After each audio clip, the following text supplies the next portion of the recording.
एक समय की बात है। एक हाथी की मृत्यु हो गई। मृत्यु के बाद हाथी की आत्मा यमलोक पहुंची।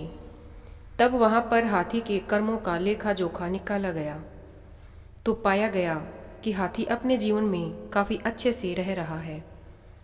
तब यमराज ने हाथी से कहा, अरे हाथी, तुमने तो अपने जीवन में कोई बुरे काम नहीं किए हैं। तुम्हारे कर्म भी काफी अच्छे रहे हैं। इसलिए मैं तुमसे तुम्हारी इच्छा पूछ रहा हूँ। तुम बताओ, तुम्हें क्या चाहिए? तुम्हारी सबसे बड़ी मनोकामना क्या है? यमराज जी, अगर वाकई में आप मेरे कर्मों से प्रसन्न हैं और अगर मेरा दूसरा जन्म होना है तो मुझे किसी भी जीव में जन्म दे दीजिए, लेकिन मेरे ऊपर किसी मनुष्य का अधिकार ना हो। मैं मनुष्य के बंधन में ना रहूं, क्योंकि मनुष्य के साथ रहना सबसे कठिन कार्य होता है। हाथी की इस बात को सुनकर यमराज काफी हैरान हो जाते हैं। वह कहते हैं, ये तुम क्या कह रहे हो गजराज? मैं तो यही जानता हूँ कि मनुष्य जाति सबसे अच्छी होती है। वो सबसे ज्यादा बुद्धिमान होते हैं। कहते हैं कि यमराज जी, यही तो परेशानी है कि मनुष्य जाति सबसे ज्यादा बुद्धिमान होती है। आपको इंसानों के विषय में शायद ज्यादा जानकारी है ही नहीं, इसीलिए आप ऐसी बातें कर रहे हैं। कैसी जानकारी नहीं है मुझे? तुम खुद देखो, यहाँ पर कितने मनुष्य खड़े हैं। उन्हें उनके कर्मों के अनुसार जो मिले उसे बिना किसी परेशानी के स्वीकार करते हैं। ऐसे में हाथी कहता है कि महाराज, मतलब आपको अब तक किसी जीवित इंसान से पाला नहीं पड़ा है। ये तो मृत हैं। ये तो सिर्फ मनुष्य की आत्माएं हैं। किसी जीवित मनुष्य से मिलिए तो आपको पता चलेगा। ऐसे में यमराज काफ़ी हैरान हो गई। तब यमराज ने कहा कि ठीक है, तुम्हारी बात को आजमाने के लिए मैं तुम्हारे मालिक को यहीं जीवित मंगाता हूँ। अगर तुम्हारी बात सत्य निकली तो तुम जो कहोगे मैं वैसा ही करूँगा, लेकिन अगर तुम्हारी बात गलत साबित हुई तो तुम्हें वापस उसी मालिक के पास जाकर रहना होगा जहाँ तुम पले थे। हाथी ने अब यमराज की शर्त मंजूर कर ली। यमराज को भी हाथी की बातें काफ़ी दिलचस्प लगी और वो किसी जीवित मनुष्य से मिलकर उसके बारे में जानने को उत्सुक हो गई। उन्होंने अपने यमदूतों को आदेश दिया कि जाओ, जाकर इसके मालिक को अपने साथ लेकर आओ। यमराज की आज्ञा मानकर 4 यम दूर हाथी के मालिक को लेने धरती पर पहुंच गए। लेकिन अब उनके सामने परेशानी यह थी कि जीवित मनुष्य लेकर जाएं तो कैसे जाएं। इसलिए वो लोग उसके सोने का इंतजार करने लगे। जब हाथी का मालिक पलंग पर सो गया तो यमदूतों ने पलंग सहित उसे उठा लिया और ये यमलोक की तरफ उड़ चले। थोड़ी देर बाद जब हरीलाल की नींद खुली तो उसने खुद को आसमान में उड़ते हुए पाया। नीचे देखा तो धरती नजर भी नहीं आ रही थी।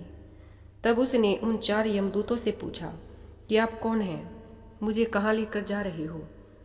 हम यमदूत हैं और तुम्हें यमलोक लेकर जा रहे हैं। तब हरीलाल कहता है, ये यमलोक तो जब लोगों की मृत्यु हो जाती है तभी वहां पर जाते हैं, लेकिन मैं तो अभी जीवित हूँ। इस पर यमदूत ने कहा कि आज वहां पर जीवित व्यक्ति की ही जरूरत है।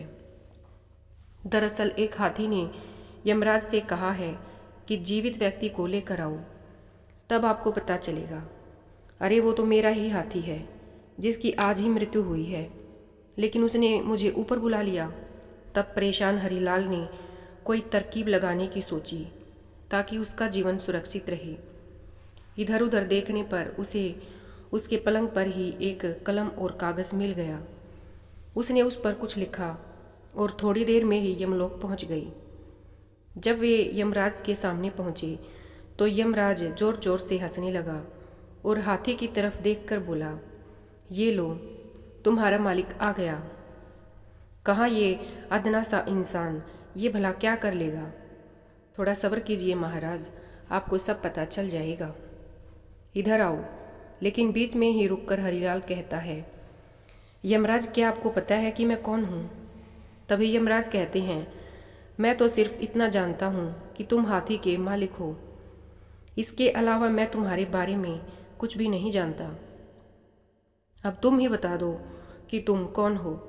तब हरिलाल वह कागज यमराज को देते हुए कहता है कि यह लीजिए, आप खुद ही पढ़कर जान लीजिए कि मैं कौन हूँ। ये वही कागज़ था जिस पर उसने आते हुए कुछ लिखा था।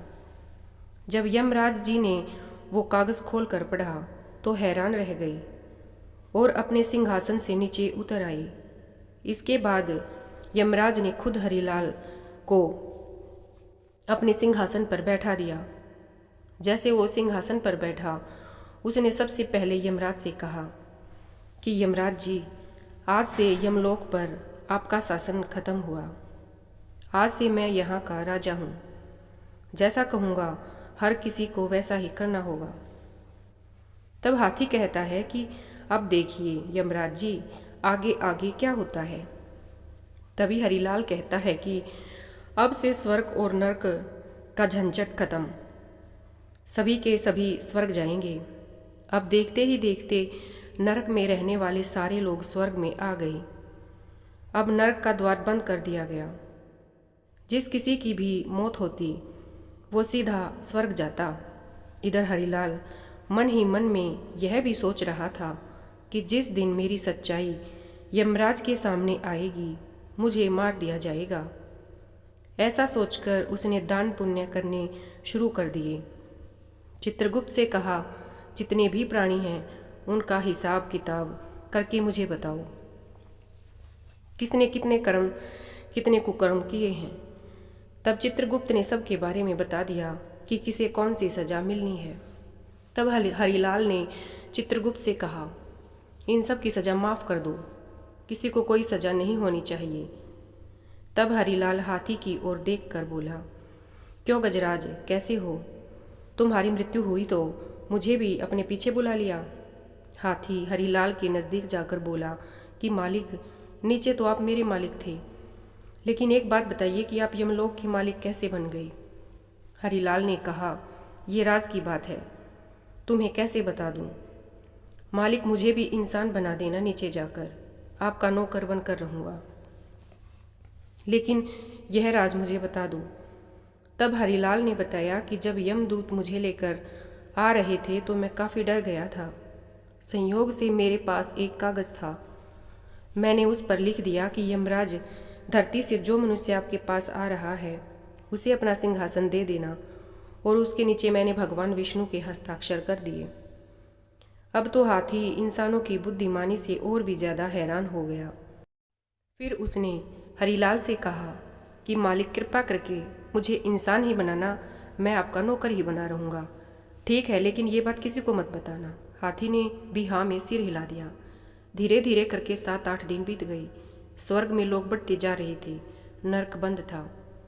कुछ ही दिनों में पूरे देवलोक में यह बात फैल गई कि अब नरक का अस्तित्व खत्म हो चुका है। उधर भगवान सोच में पड़ गए कि यमलोक में ऐसा कौन आ गया है जिसने मेरे सारे नियमों को तोड़ने का काम किया। आखिर कौन है वो जिसने सारी व्यवस्था को तहस नहस कर दिया है।